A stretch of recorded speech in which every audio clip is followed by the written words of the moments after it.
হলে হয়তো আমার মনের দুঃখ কষ্ট চিরদিনের জন্য মুছে যাবে। তুমি তো সবই জানো আমার জীবনের ঘটনা, তারপরেও তুমি আমাকে কেন বিয়ে করতে চাও?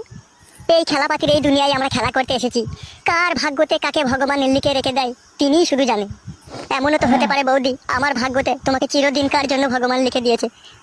আর সেই জন্যই তুমি একবার চিন্তা ভাবনা করে দেখো বৌদি, তোমার স্বামী দিলীপকে তোমার পছন্দ হলো না, দিলীপের কাছ থেকে তুমি ফুটুর কাছে গেলে, সেখানেও তোমার ঠাঁই হলো না। এখন তুমি আজ পথের প্রতীক হয়ে তুমি বসে আছো পরের দরজায়। আমি এসেছি তোমাকে ভালোবাসা দিয়ে আপন করে নিয়ে ঘরে নিয়ে যেতে।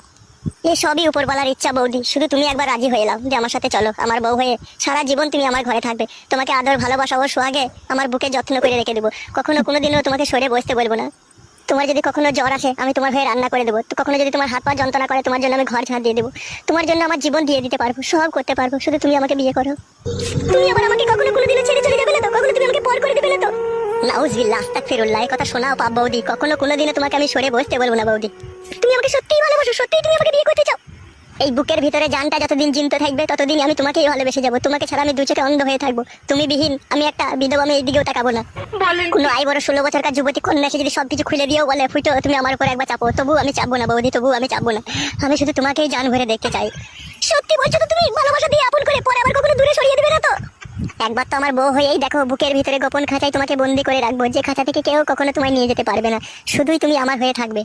বাড়িতে তোমার কে কে আছে?